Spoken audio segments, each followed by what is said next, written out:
Hello everybody, it's Tanya and welcome to today's video. So now, as you can tell, I'm back in my normal regular location, so I'm back in Japan and I am starting a new vlog. I have been in a bit of a reading slump lately, so I thought that I need something readable, something that would be quite short and yeah, something just entertaining.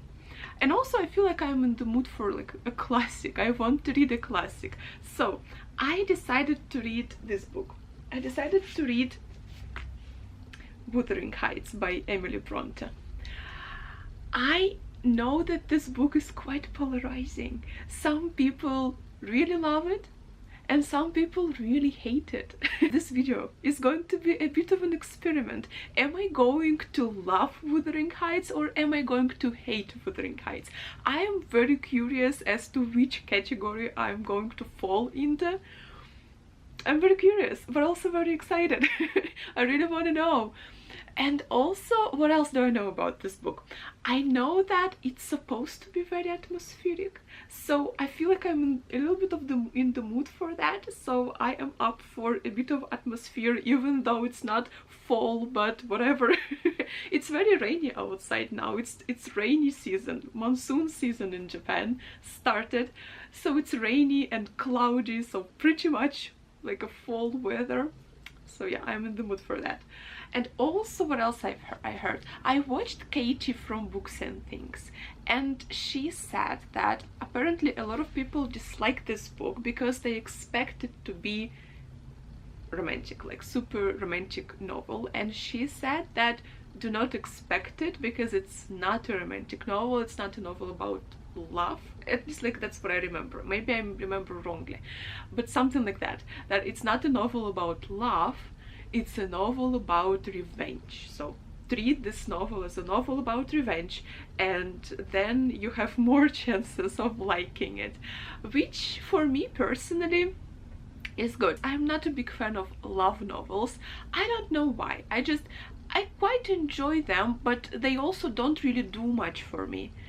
So this not being a novel about love is a good thing for me. So I am excited. I'm looking forward to reading this. Also, I have this very beautiful edition. I really like it. I'm not sure what it's called, but it has this illustrations. Marjeline Bustin. I'm not sure if I pronounced the artist's name correctly. I'm sorry.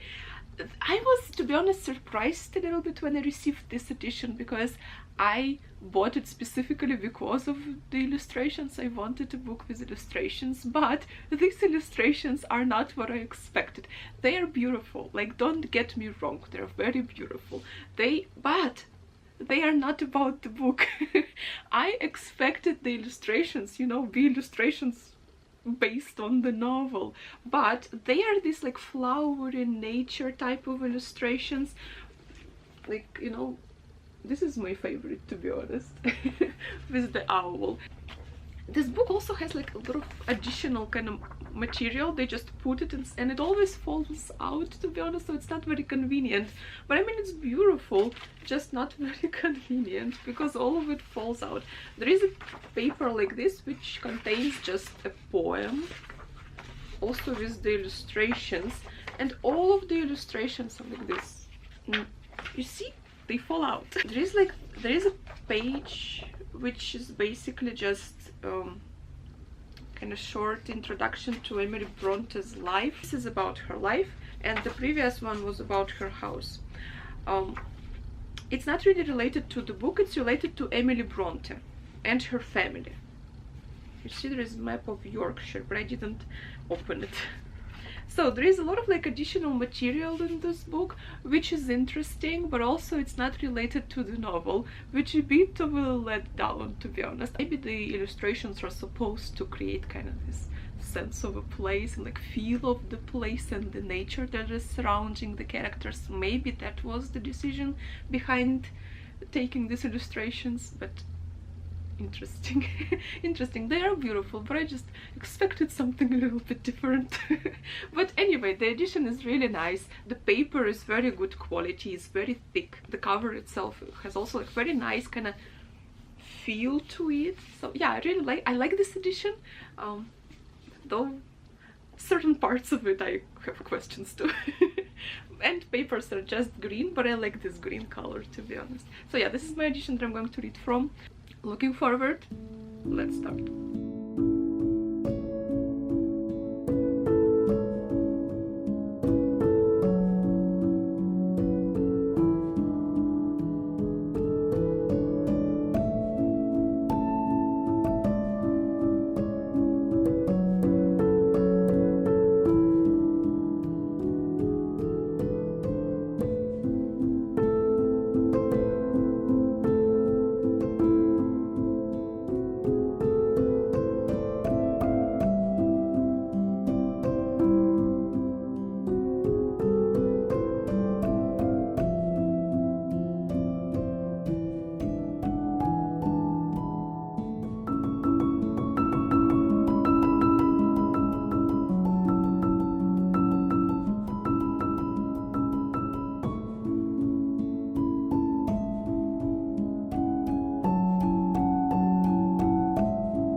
I've been sitting and reading in this beautiful park for a while. I've read a few chapters as you saw. I was on chapter 4, so now I'm like on chapter 5, 6, I think. I think this book is going to be very atmospheric. The first few chapters gave me so like a good feeling. I think I'm going to enjoy this book for its atmosphere. It's a little bit dark. There is a small supernatural element. And it's just, it wraps you around. I don't know, the first few chapters, they just wrapped me around, and I'm excited to continue. Well, currently nothing much is happening, just the new kind of Mr. Lockwood. He came to Wuthering Heights because he is renting the house, like the house that is around, and he's going to stay there. So he came to Wuthering Heights to get himself introduced to the landlord, to Heathcliff. So nothing much is happening, but he had to stay in Wuthering Heights for a night, and something creepy happened. And I don't know, I liked it. It wasn't scary because it was just atmospheric. So the first few chapters I really like. And now I will read some more, and then I think I will go home.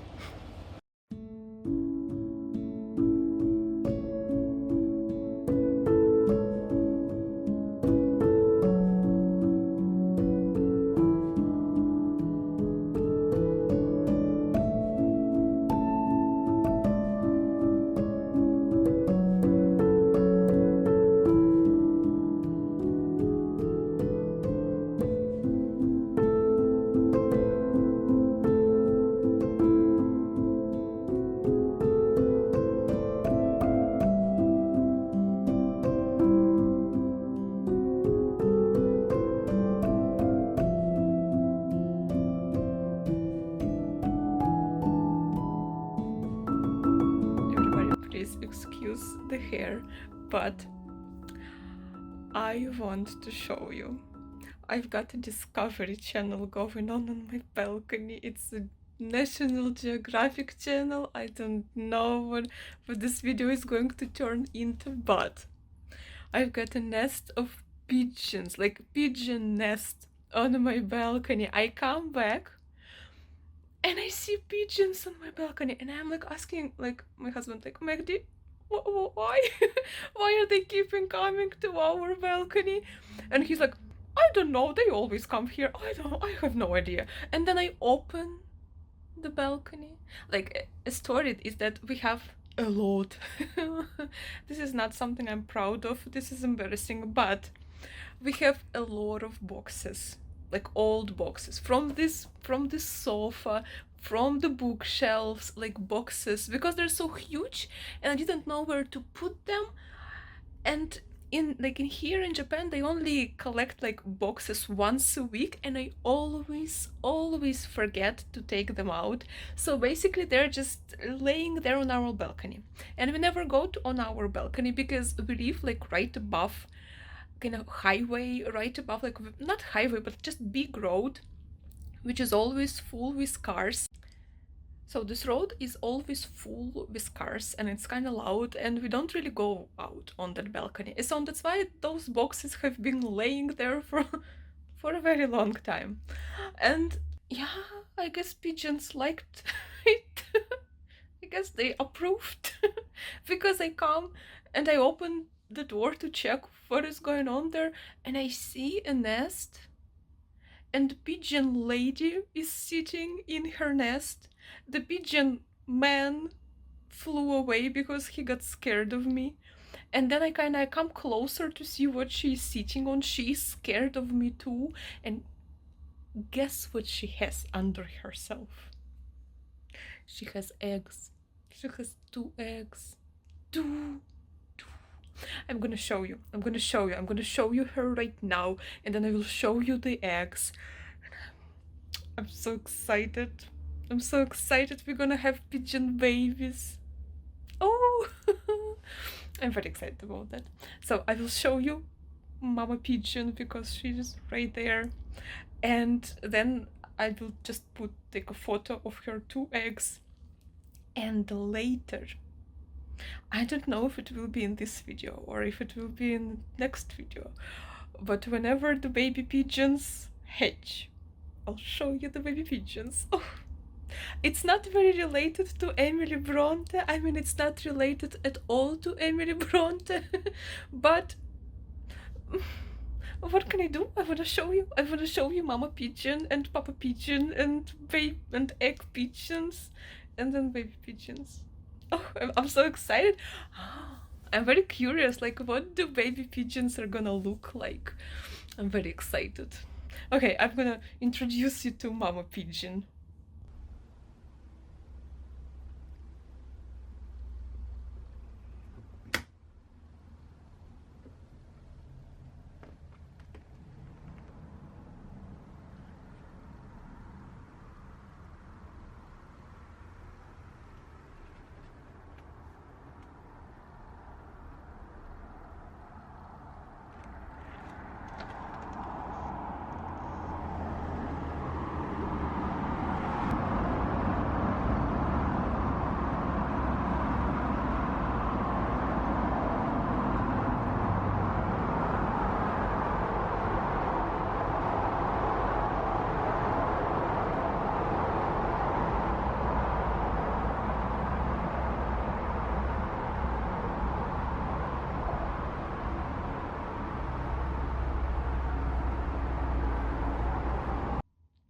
I also forgot to say that it's very interesting, like her relationship with the male pigeon. He comes and he goes, and then again he comes and he goes, and I see that there is like a lot of branches laying there, like on the boxes. I guess he brought the branches for the nest. So Papa Pigeon provides.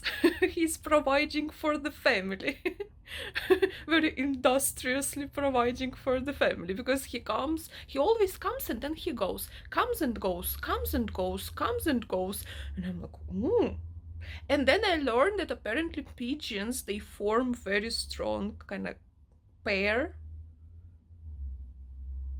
Didn't know that. I didn't know that pigeons have like pairs. Apparently they have, because Papa Pigeon is coming all the time and bringing something and providing very actively. I didn't know it. Now I know. Now I've learned it. And Mama Pigeon, she's sitting on her eggs, waiting for them to hatch. Oh, I'm so excited, you have no idea. Hello everybody, so a small update on the Wuthering Heights. First of all, I cannot stop reading it. I just cannot. I want to read and read and read, and I want to know what is going to happen next. Hoped that it would be very readable. I obviously hoped for that, but it's a pleasant surprise that it is. I genuinely want to know what's going to happen next. I'm really like enjoying the read, and I read it with enormous interest. However, I do have some kind of, maybe not problems, but just kind of wishes wishes for this book.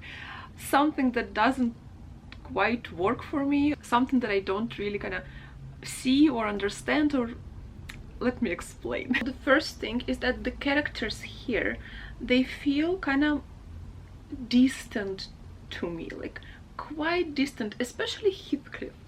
For a character who is supposed to be like the center of the book, at least like in the part where I am now, there is very little about him. It's all mostly about Catherine, and she mentions Heathcliff as long as she mentions Catherine. Like, Heathcliff is kind of this dependable character, dependable on the character of Catherine. And both of them are quite distant, to be honest. I don't really feel like I know them kind of intimately, you know, and it's like for the characters, again, who are the center of the book, because everything is told from the perspective of this servant. It's kind of told through one more person, and that's why you don't really get their emotions, you don't really get their feelings, you don't really get their thoughts. And for example, you don't really get like the development of their relationship, because this servant did not see it. She kind of just tells you that, oh, they run away to the moors, or oh, they're spending all the time together, and like that's it. You don't really know what they're doing, you don't really know what they're talking about, you don't really know like where they are. You know nothing about them. You know nothing about them, at least like in my personal. I feel like I need more of these characters to understand their relationship, because now I am at chapter 10, and in the previous chapter Catherine was talking about her love for Heathcliff and how much she loves him, how strongly she's attached to him. And I cannot say that it was a surprise to me, but I would like to see the development of their relationship and how she came to this strong feeling towards Heathcliff. Because, you know, you spend a lot of time with many people. You spend a lot of time with your brother, for example, in the family. Maybe you spend a lot of time with someone else. It doesn't mean that you're going to develop such a strong connection to the person.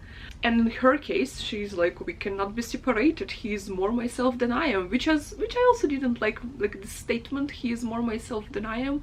Like, I feel like it's it's wrong. It's wrong. Nobody can be more yourself than you are. Their relationship, they feel to me very exaggerated. Like this attachment, how she described it, it felt very exaggerated to me. So yeah, I don't know why that is. Maybe because it really is an exaggerated, kind of very, very romantic idea of this hugely strong love, or is it because I just didn't see like their relationship and I don't see where this strong connection came from? Maybe that's the reason. But yeah, currently I'm not buying this. I don't know, I'm not buying this strong attachment. So that's kind of what I gonna have. But at the same time, you know, I'm going to continue reading. I'm going to continue. I'm curious. I want to know what is going to happen next, how this is going to develop, because now she is doing something which I will not spoil you, but she is, you know, with such strong love for Heathcliff, she is doing something questionable. Yeah. Let's see. Let's see. So I found a part which I want to read to you, because I am now on chapter 10, and I don't want to spoil it for those who haven't read the book, but for those who have read it, it's a few years since this strange decision of hers. And she says, so a happy event happens, and she says, "The event of this evening has reconciled me to God and humanity. I had risen in angry rebellion against Providence. Oh, I have endured very, very bitter misery, Nelly." Which misery? I have not seen the misery. I haven't seen it. What misery is she talking? Like, I understand what she's talking about, but I have never seen it. Like, from what has been written in the book, I would assume she was more or less fine. She had some short periods of illness, right? Ellen mentions it in her story.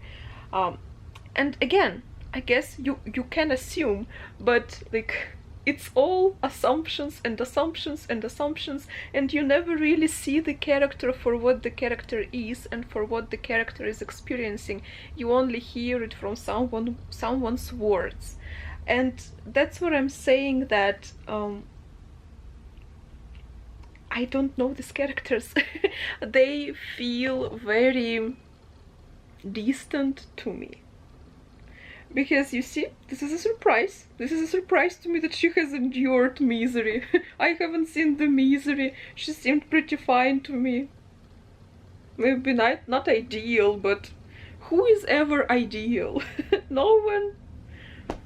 You see? That's what I'm lacking. I read this book with enormous interest, but at the same time, something comes and I'm surprised. I'm like, where is this from? I'm confused. At this point, I don't know how I feel about this book, because on one hand, I do enjoy the story, and on the other hand, some things, they just rub me the wrong way. They just really rub me the wrong way. I feel like I'm being cheated a little bit. Like, Emily Bronte is cheating. She's not showing me everything, and I feel cheated. Okay, I will continue. I went about my household duties, convinced that the Grange had but one sensible soul in its walls, and that lodged in my body. Isn't it funny?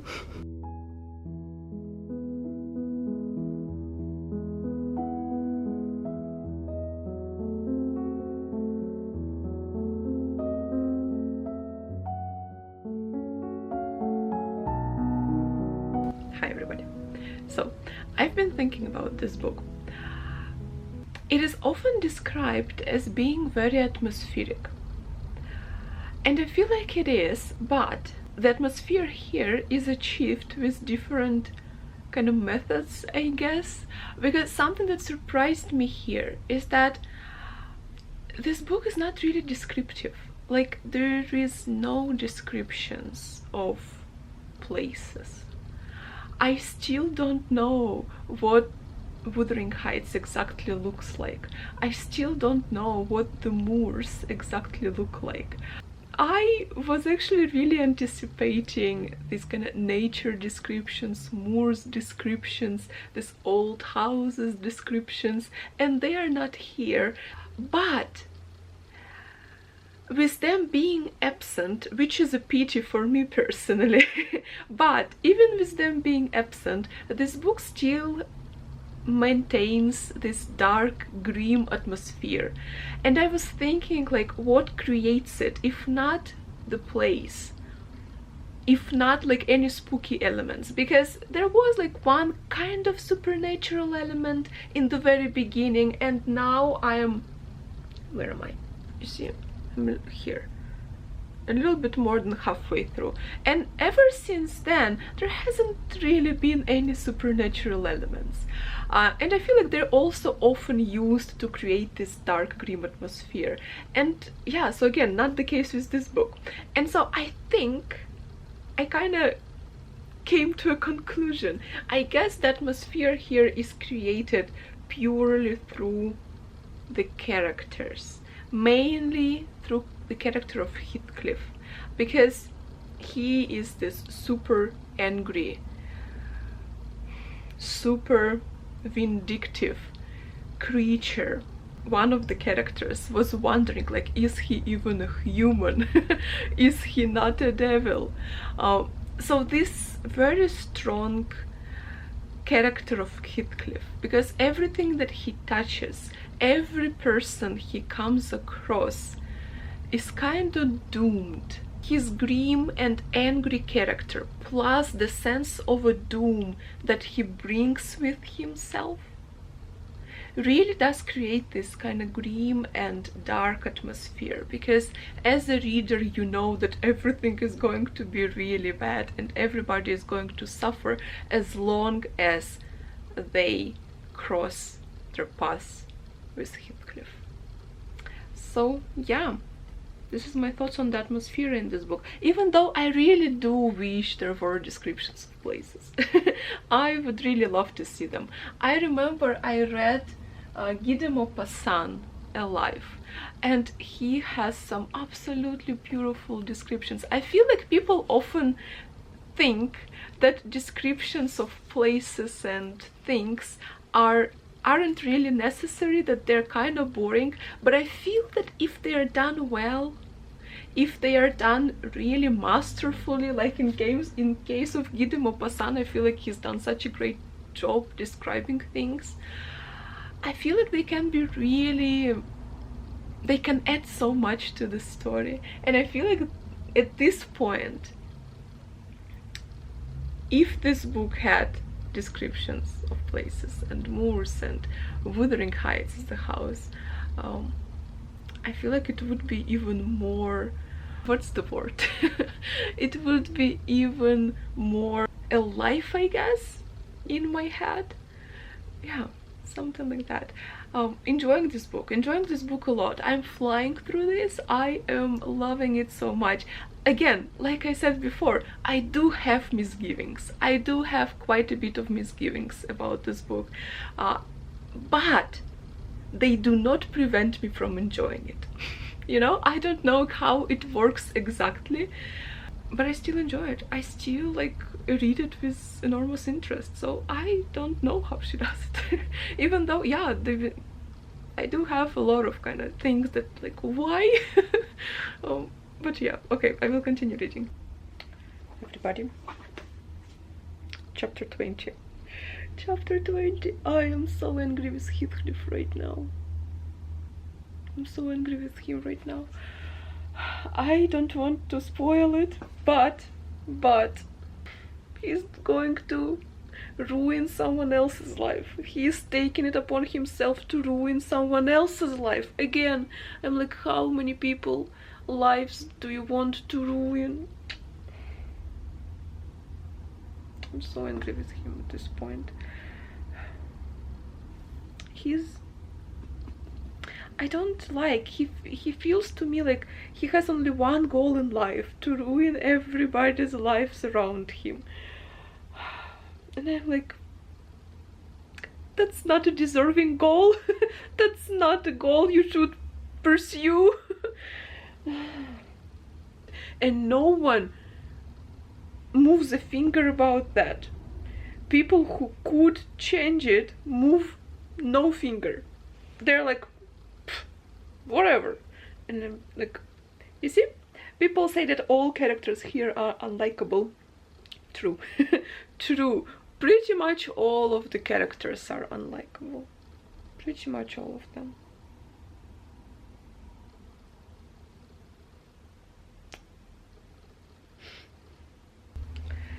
Chapter 22. Katie the second. Catherine the second. I feel like relatable.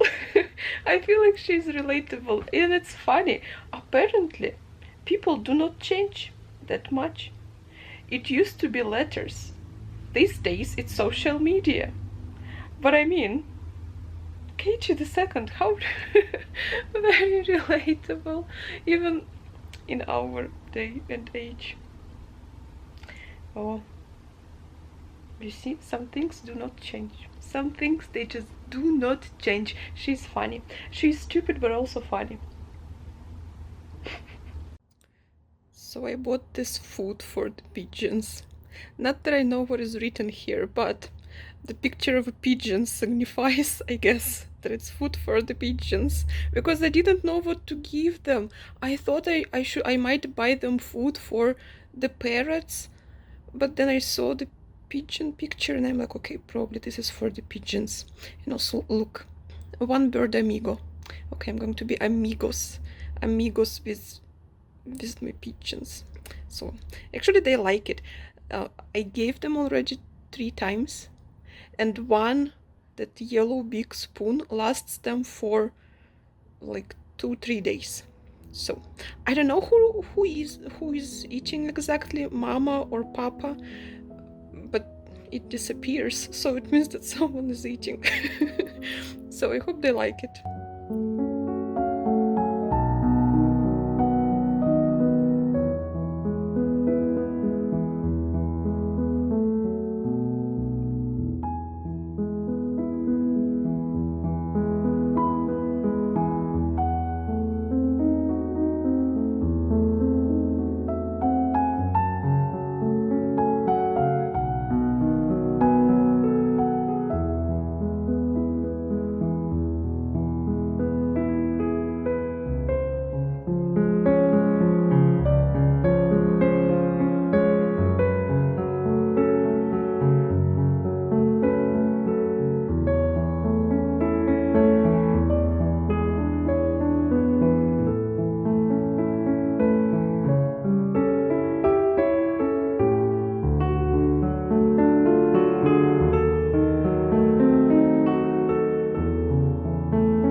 Everybody, hello. It's Tanya from the future. I'm editing this video now. The next few clips are going to be very spoilery,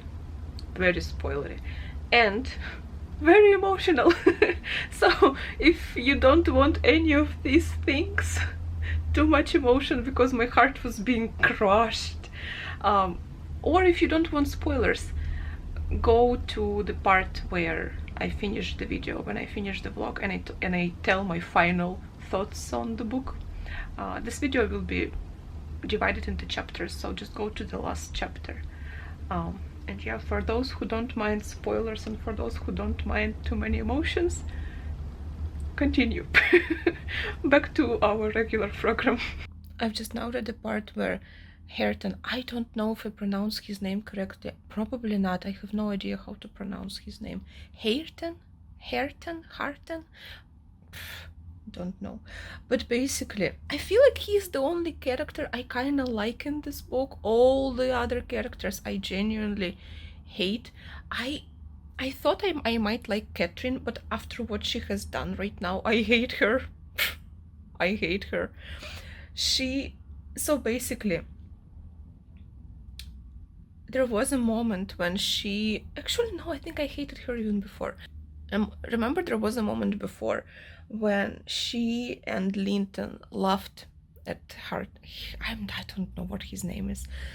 At this guy, this boy, that he cannot read.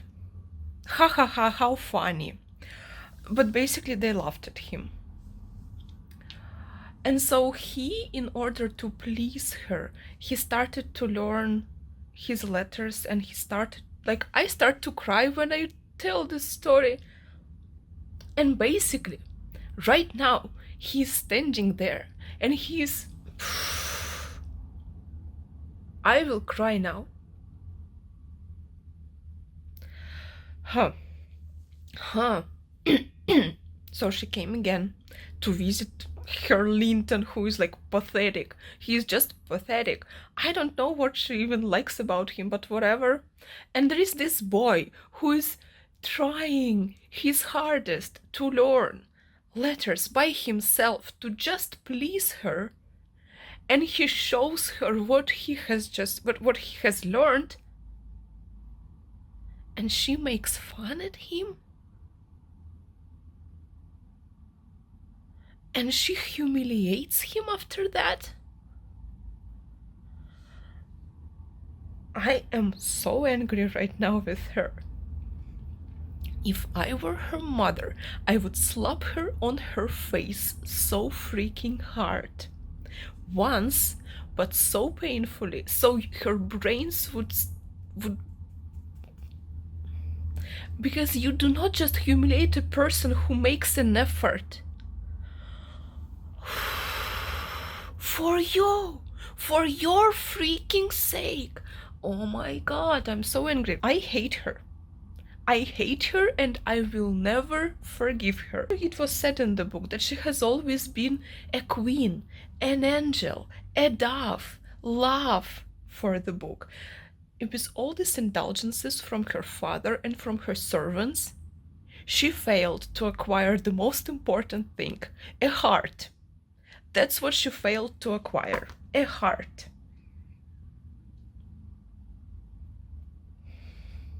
Brains as well, by the way. Because with her, like, this strange attachment to Linton, who is like so selfish. So selfish. Like, what is there to love? Like, what is there to, like, admire? I just don't understand. Well, what can you expect from a heartless, brainless, spoiled girl? Whew, how angry I am with her. I'm so angry with her, I would slap her on the face.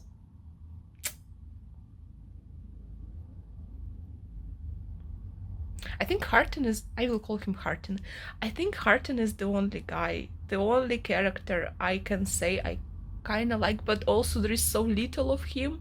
I would want to see more of him, but there is so little. And he is like probably the only character I think who has a heart. This servant Ellen, she's just prying always. She's always prying, constantly listening. I cannot. I wouldn't like to like be in contact with her. But she is also kind of the story. I feel like she is needed to tell the story. But yeah, I don't really like her. I don't like anybody except for Harton.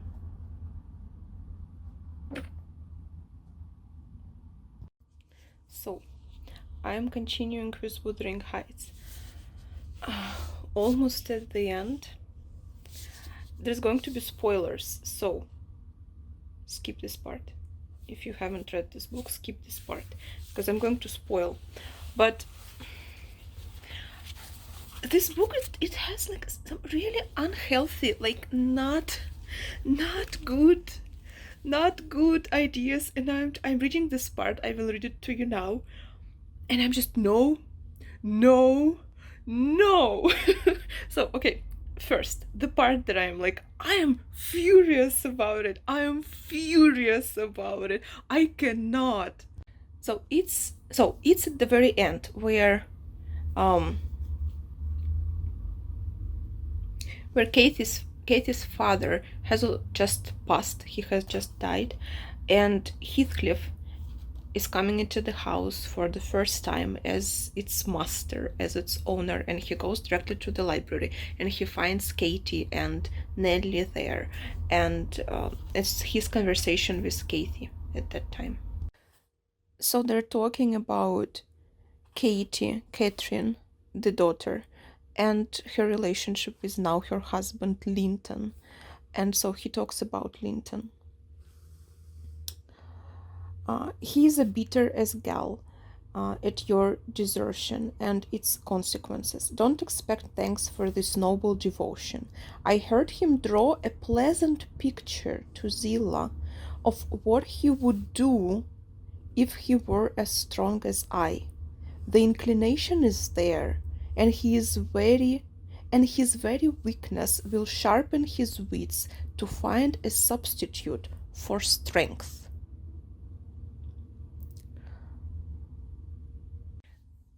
So basically, he's saying that Linton is very willing to abuse her just as much as he is abusing her, and if he cannot find strength to do that with like strength, he will do it in some other way. But basically, he is hugely willing to abuse her and make her life a hell. What she answers, I cannot. I'm like, breathe, breathe. It is so dumb, it is so stupid, and I cannot. And I'm like, why is it? Why on earth? No. Okay, so what she's answering, I just cannot. She says, I know he has a bad nature, said Catherine. He's your son, but I'm glad I've a better to forgive it, and I know he loves me, and for that reason I love him.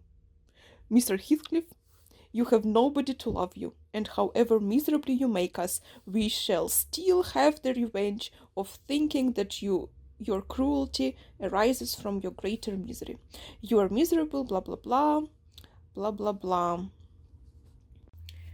So she basically says that, oh well, I will forgive the abuse because I know that he loves me. Like, what kind of thinking is that? This logic has ruined so many women's lives. I don't know about your countries, but in Russia it's a problem. It's not the logic that you need to follow. Like, if he hits you, it means that he does not love you. You leave him the very moment. He did it once, he'll do it again. And I cannot.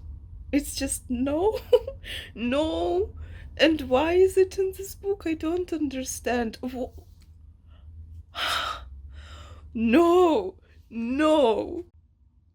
Oh my god, this is already the end of the book. Almost the end of the book. 228 out of 255. And she continues to humiliate him for the fact that he's trying to learn. I cannot with her. How much I hate her. I hate her. She is now talking with Mr. Lockwood.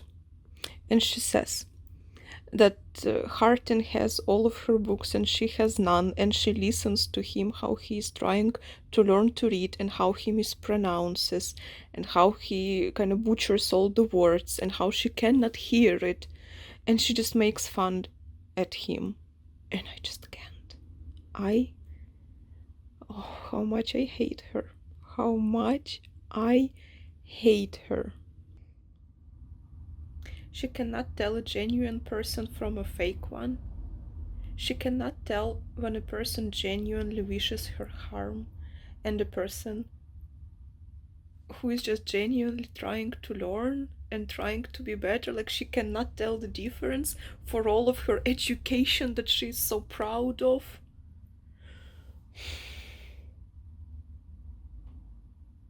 Honestly, she's just a spoiled, I don't know what to call her.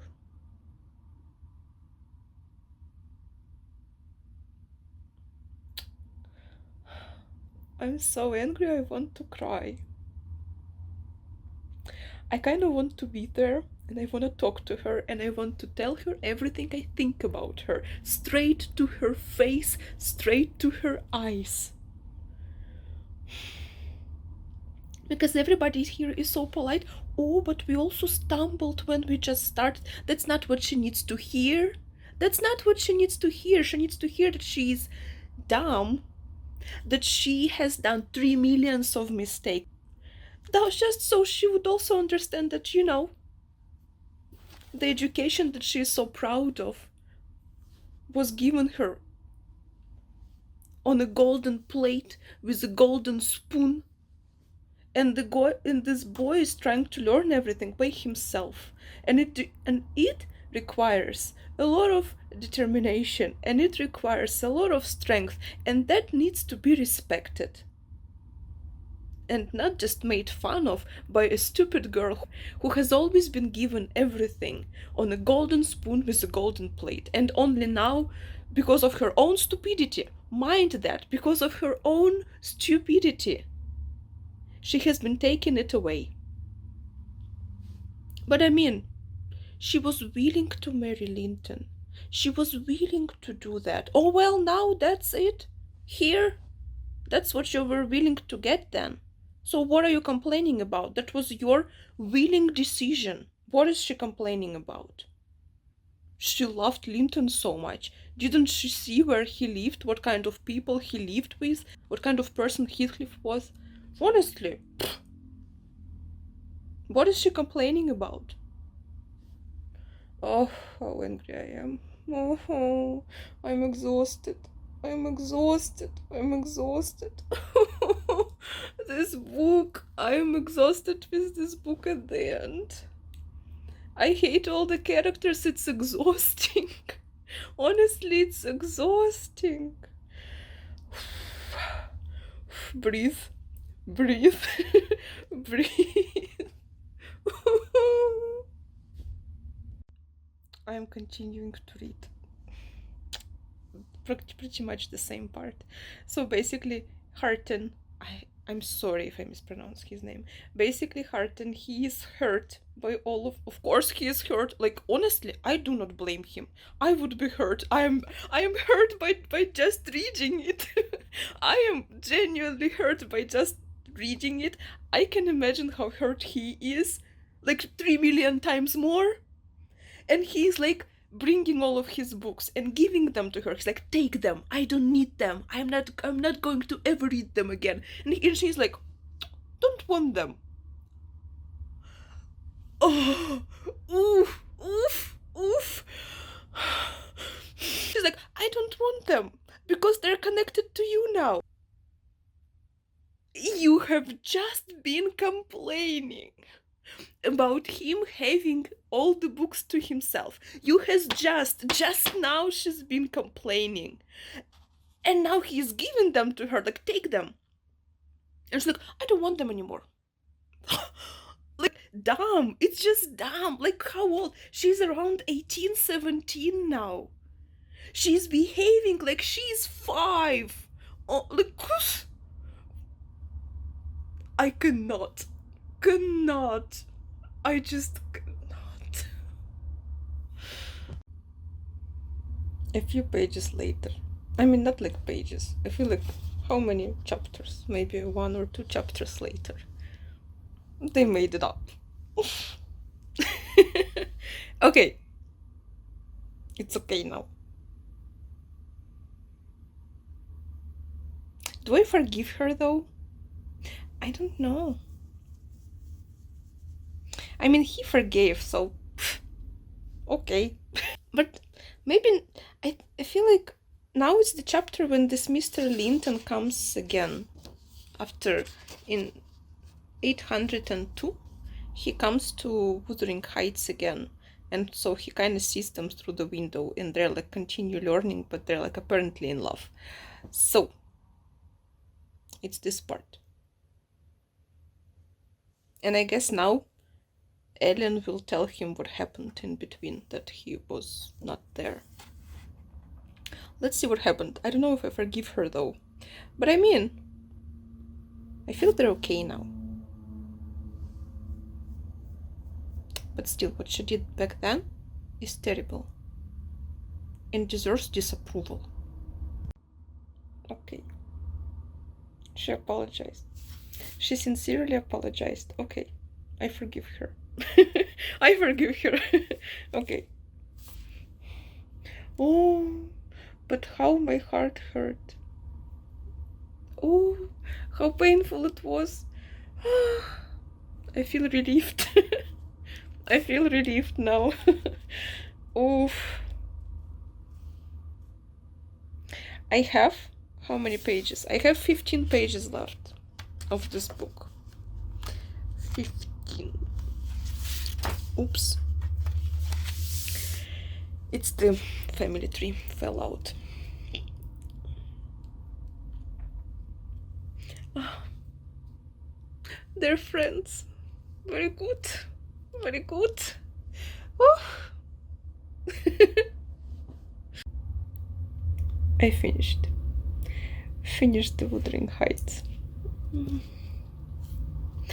I don't know yet how I feel about it.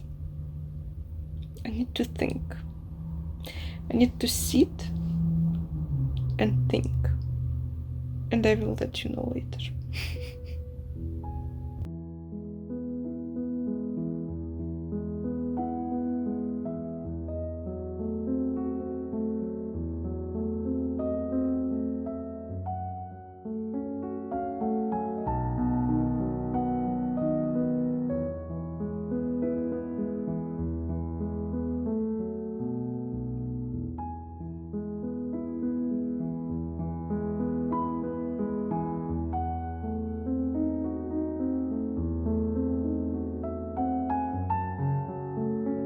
Hello everybody. So, it's already the next day. As you saw from the previous clip, yesterday I finished reading Wuthering Heights by Emily Bronte. And I've been thinking about this book since yesterday, and I still continue thinking about it today, because I cannot express in just like one word whether I loved it or whether I hated it. I have very, very conflicting feelings about this novel. On one hand, you saw in the vlog that I flew through this book. I couldn't put it down. I thoroughly enjoyed the ride, and I was invested in all the characters, and I was invested in the story. Like, all of it was present. I'm not going to lie about that. But on the other hand, I have a lot of things which I don't understand, don't accept, do not agree with. Some of the things here, they seem completely ridiculous to me, and just so idealistic, and it's just way too idealistic for my liking. I cannot take it. So let's talk about all of it. First, we will talk about the things that I didn't like, and then we will talk about the things that I did like.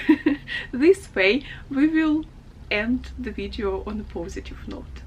So, let's start with the things that I didn't like. So, problem number one is generally I think that the second half of the book, the half about Catherine II, was written way better than the first half about Catherine I.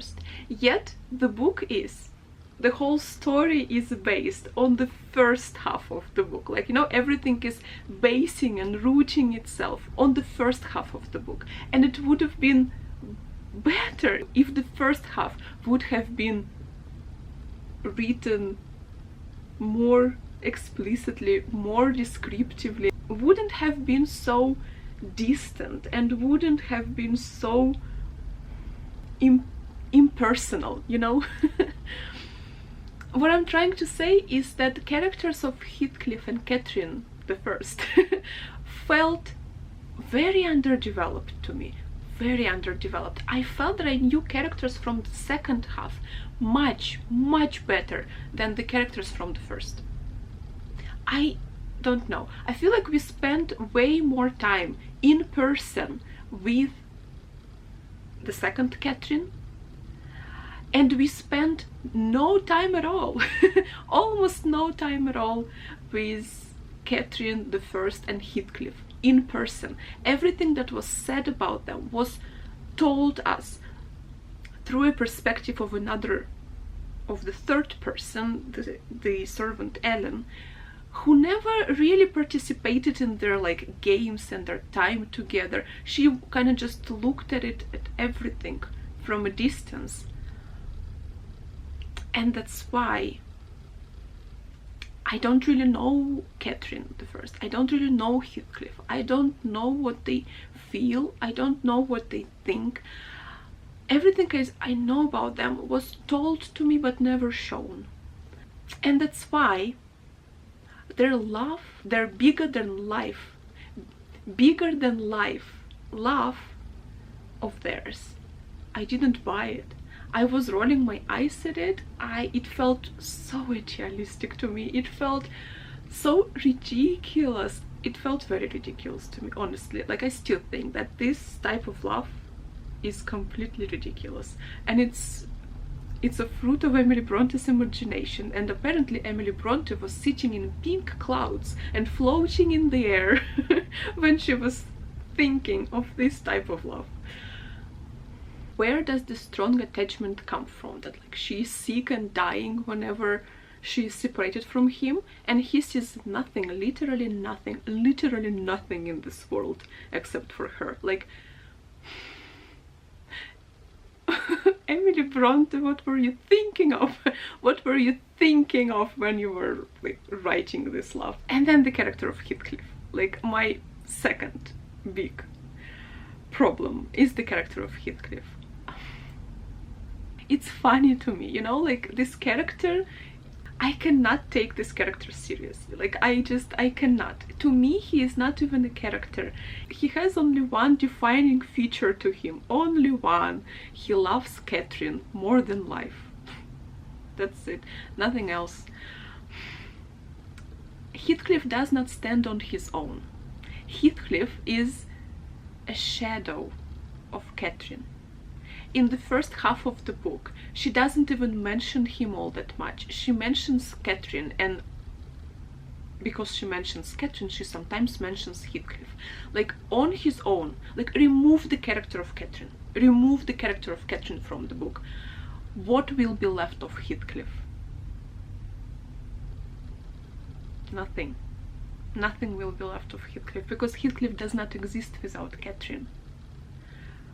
And I don't know if it was her intent or if it wasn't her intent. If it was, it's even worse.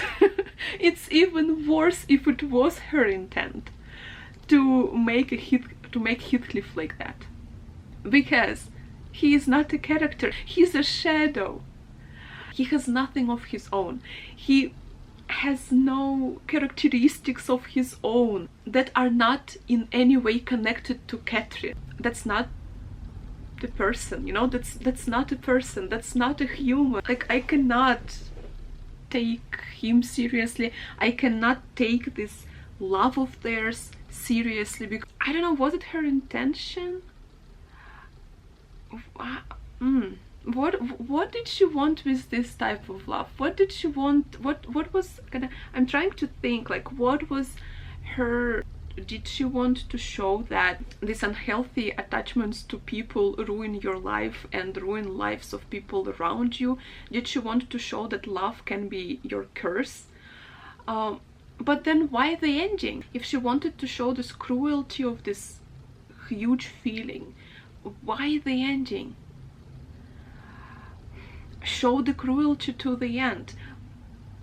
Then the ending doesn't fit. Then the ending is completely like off point. Everybody, hello. It is Tanya from the future. I'm editing this video now, and I think I'm not very clear in this part. It's been a few days and I'm still thinking. What I'm not clear about is that I've heard from a few people, like pretty much everybody says that don't treat this book as a novel about love, treat this book as a novel about revenge. And it's true. It's true, but like the second half. This book is split into two halves. Like half of the book, like which chapter, let me check. Pretty much exactly half. Like this part is until Catherine the First, and then that's the second half. Like, it's pretty much half of the book is about Catherine the First and Heathcliff's relationships. So saying that it's not a novel about love, but then why give it half of the book if it's not a novel about love? And this novel, it has kind of circular plot structure because it starts with this relationship and it ends with this relationship. So why give it half of the book and then in the end of the book come back to it again? Like, if love was not an important part of this novel, if it wasn't a novel about love, it is true that it's a novel about revenge. I agree with this because it's true that a big part of it is dedicated to revenge, but just as big part is dedicated to love. I personally have no problems with the revenge part, with the second half of the book, except for the base, like the the revenge part roots itself on the love part. Like, he wants to revenge the whole world, to pay revenge to the whole world, because he loved Catherine so much and because he was separated from her. And the whole world is to blame for that. And so I just don't buy this first half. I don't buy this huge love of theirs. If I just take it as a given, then yeah, I have no problems. But I cannot take it as a given because it feels so hugely exaggerated to me, so hugely, terribly exaggerated. It feels so completely imagined, and it feels so it's underdeveloped. It really is underdeveloped. You give it half of the book, well, at least develop it properly. But I personally feel that it's not only a novel about revenge.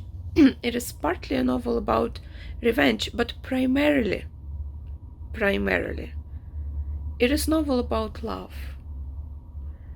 Unhealthy, unrealistic, obsessive, cruel, but love. I feel like this cruelty of this feeling, if she like, it could be a very good, like, it could be a really good story about cruelty of this huge obsessive feeling. But I feel like she didn't drive this point home. She didn't drive it home. At least, like, for me personally. Kind of feels unfinished, you know? You want to show cruelty, show this cruelty to the end. What do you think? Let me know, because I've been...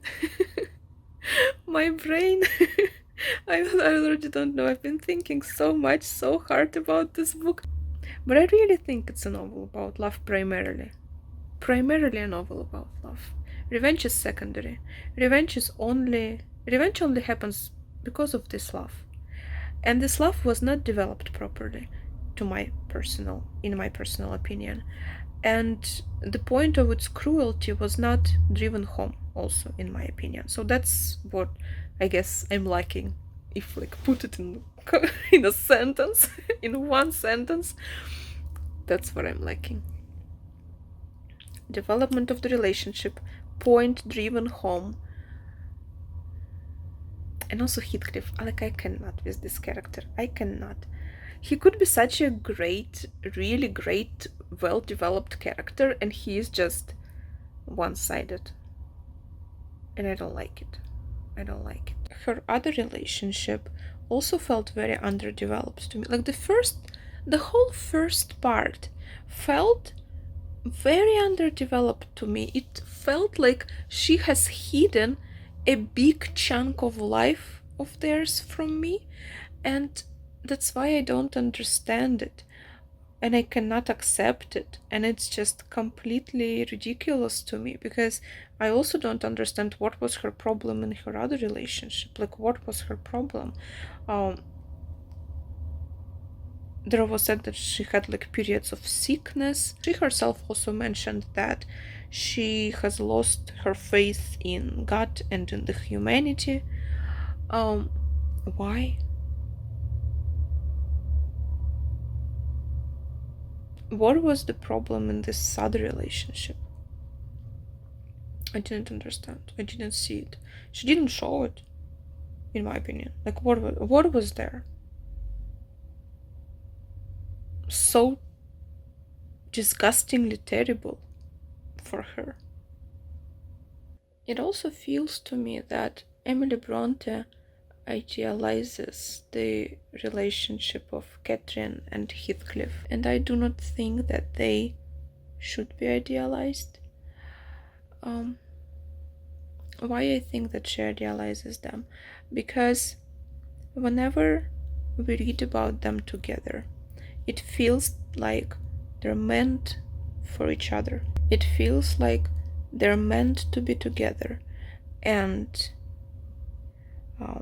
Catherine has done something terrible by not following her heart. And just like the whole tone of the novel with its ending, and also that conversation with Ellen when Ellen asked Catherine, like, remember, like, what do you love about this person? First of all, the question is wrong.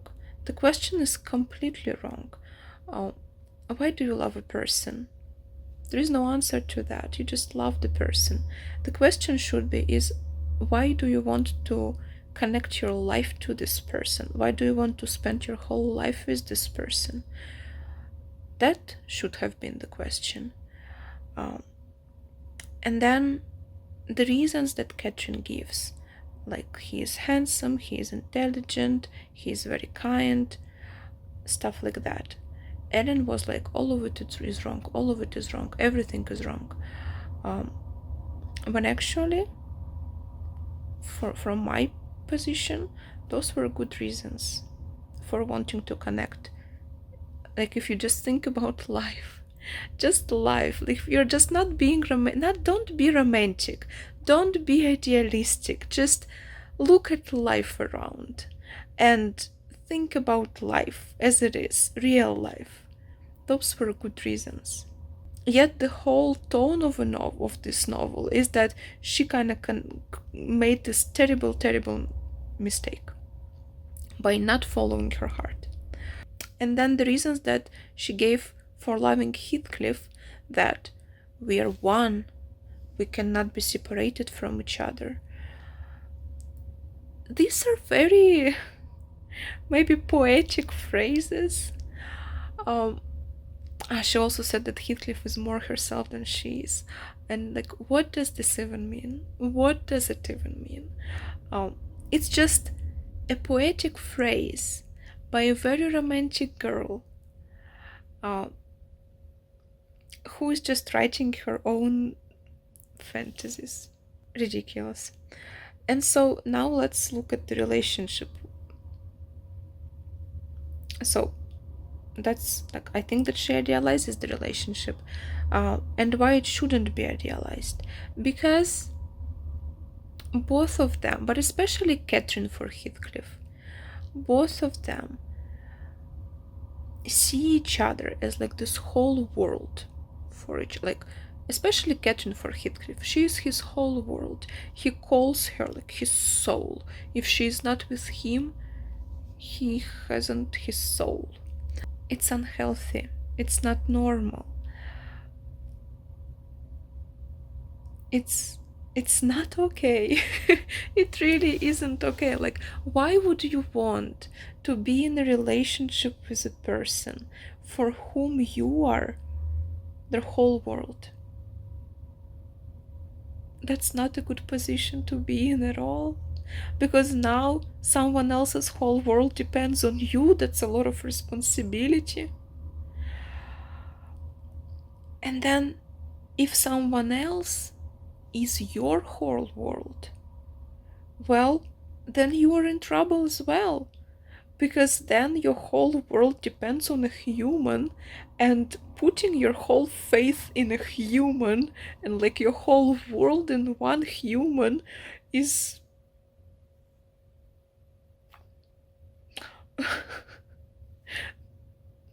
No, like it's not it's not very good. Like it's not, people are not reliable, they're people. I feel like this relationship really shouldn't be idealized. It's not a good relationship, not a healthy one. It's an obsessive one, and yet to me personally it felt idealized in this novel. I don't know, did you feel the same? I felt like she idealizes their relationship, their strong, like tight connection. The more I think about it, and sometimes I come to this kind of thought that maybe there is no point with this relationship.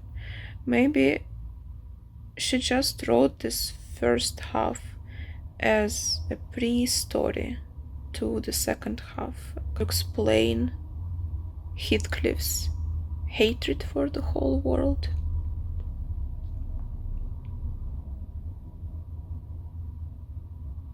But then again, like I don't buy this. I don't buy this huge love of his. I don't buy this obsession of his. I would only understand if he was mentally kind of, if he had some mental issues. But he doesn't have any mental issues. He is a perfectly sane person. And then why is perfectly sane person sees his whole world in just one woman? Why is just one woman his whole world? I don't buy it. I don't understand it. This novel is praised for its realism, right? It's praised for this very realistic portrayal of domestic abuse. And generally, the second half of the book felt also quite realistic to me. What is going on with the first half? The first half just doesn't work for me on all levels. If I just take it as a given and never ask any questions, then, well, yeah, then I just enjoy the story. But as soon as I start kind of trying to understand the characters, I don't see where all of it comes from. I have been trying to understand the problem with the first half, and it just doesn't work for me. It just doesn't, completely doesn't. The relationship of Catherine and Heathcliff. I cannot find any plausible explanation for the relationship being the way it is, and for Heathcliff being the way it is. I guess the first half was an attempt to explain why Heathcliff is so hateful towards the whole world, and kind of his great love for Catherine was supposed to be the explanation. And since I don't buy this explanation, I also don't understand where the hatred comes from. I mean, I understand where it comes from, but it just doesn't seem realistic to me. Just doesn't. I understand his hatred for Hindley. I have no problems with like him, Hindley. I don't understand his hatred towards other people in the book. Like, why? Like, really, why? I guess the explanation is just that he is angry on the whole world for separating him from Catherine. But then, like, why cannot a person move on? Like, why is it so hard for him to move on? Not even hard, impossible. Why there is nothing else for him in the whole world? Why is he so obsessive? What? He seems perfectly sane to me. He doesn't seem insane. So if this love of theirs is kind of just a pre-story for Heathcliff's hatred, Why give it half of the book, and why make it so insanely present in this book? Um, you were trying to explain his obsession with this revenge? Well, she hasn't done a very good job then, in my opinion. Because I don't understand still where it comes from. I mean, I understand where it's supposed to come, but I just don't buy it. I just don't accept it. It doesn't work. It's a fantasy for me. That's it. That's it. I don't know. I hope that's it. I cannot anymore. Heathcliff, no for me. His relationship with Catherine, no for me.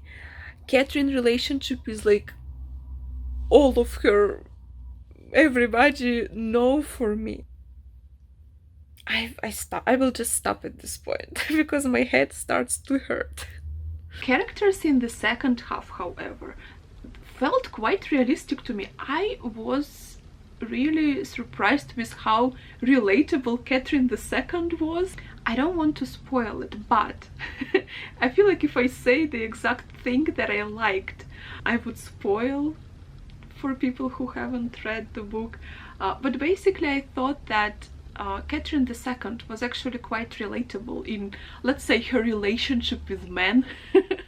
When she, because a lot of her relationship was done through letters, right?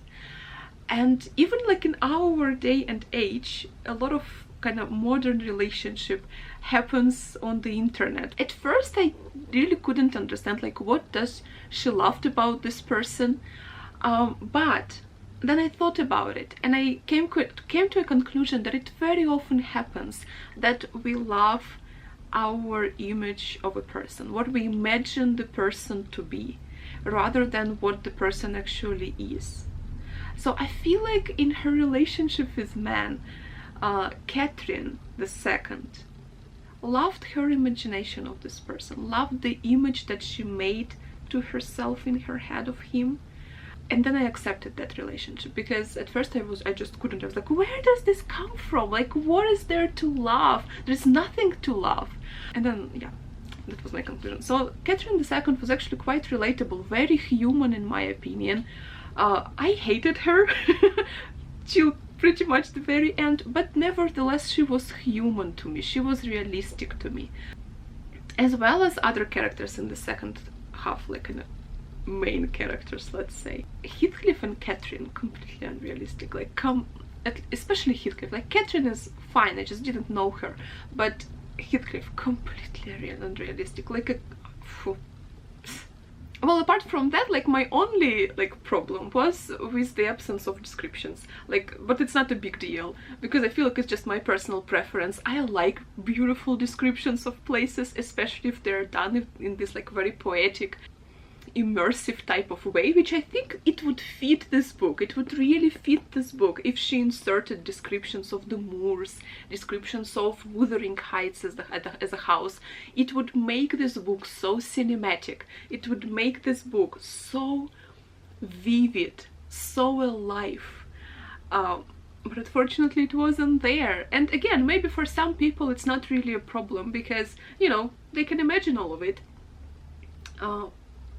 I couldn't. I couldn't. Because till the very end of the book, I was wondering as to, is Wuthering Heights a big house or a small house? I was trying to imagine it to myself. I imagined this like kind of dilapidated ruin of a house. Mostly it was based on this picture, because in this book, you know, they have these additions, and so there's this paper and it shows this kind of ruin, and it says in the text that this ruin was located not far from Emily Bronte's house, and she was like, this ruin was the real thing behind Wuthering Heights. And so I look at it, it looks pretty small. So I was imagining Wuthering Heights being as small as this, and turns out Wuthering Heights is quite a big house. By the end of the book I figured it out. Wuthering Heights is quite a big house. You see, I didn't know where I was. Like, I could not imagine the location, I couldn't imagine the place, and it made the book even less vivid for me. Also, I couldn't imagine the moors, and the moors, I feel like they are a substantial part of the novel, because everybody always goes to the moors. Catherine II is looking for her birds, Heathcliff is hunting, Harton is doing something else in the moors, and like everybody is doing something in the moors, and I couldn't imagine them. So yeah, these are like my problems. But like honestly, like the second one, like the third one, the description is like, okay, it's just my personal preference, but like this love that she describes of Heathcliff and Catherine, I cannot, like it's just no. It's just no for me. No on all levels, like just on all levels. And the character of Heathcliff, just no. So but let's talk about the positive things. Let's talk about about the positive side of the novel, which first of all, and I think the biggest part of like positivity in this book for me, is that it was just hugely enjoyable. It was just so gripping, it was so entertaining. If you don't ask all the questions, if you just take the book as it is, you just take it as a given, you just take the relationship of Catherine and Heathcliff as a given, you just take the character of Heathcliff as a given, you do not question, you do not ask questions. You do not ask any questions, you just take them as they are, as a given, and just go with it, you know, just read the book. It will be hugely enjoyable to you. It will rip your heart into pieces, because you will hate majority of the characters in it, but you know, it's fun. It's it's fun having your heart ripped by a book. Oh no, it's not, but it's entertaining, at least, I guess you can say. So yeah, hugely entertaining, hugely enjoyable, hugely readable. Flew through this book. It cured my reading slump. I couldn't read in a very long time. I haven't read a book in like 4 months, I think, maybe even 5, I don't know, like a whole complete book. And this fixed it, so I enjoy, like I flew through this. So that's like the first kind of main, I guess, thing that I liked about it, is that hugely readable and hugely entertaining and hugely absorbing. It is very absorbing, and you are invested in these characters. And then one more thing is that I think that especially characters in the second part, they feel alive. Like the first half, Catherine and Heathcliff, not so much, but the second half, Catherine II, both of her cousins, very alive. They felt realistic to me. Another thing I think this book does really well is showing how hatred and misery breeds only hatred and misery. Like you cannot be happy, you cannot achieve happiness if you only cause misery and hatred for other people. And it is only love that creates happiness, it is only love that creates peace and a life that you want to live. You know, it is only love, and hatred only makes people wanna die. So I feel like this book really very vividly shows it, and that's a very important idea, and it's just a very important fact. It's a fact, and it's the truth, and it's a very important truth to see and understand. This novel shows that hatred breeds only hatred and makes everybody miserable. It's impossible to create a happy life rooting it in hatred, rooting it in misery. It's impossible.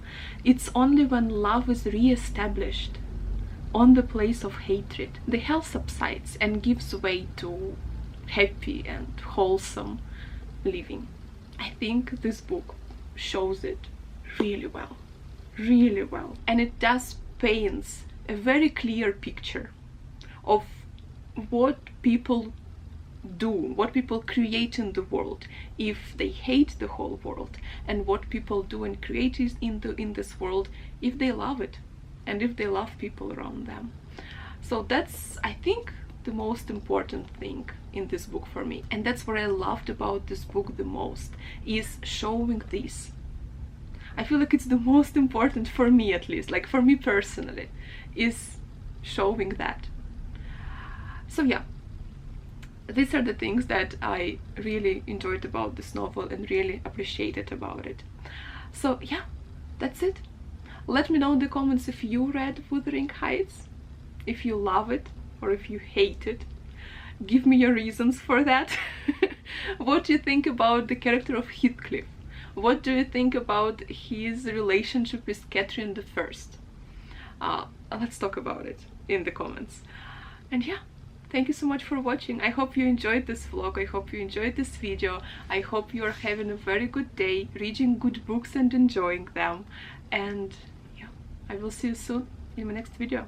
Thank you very much for watching.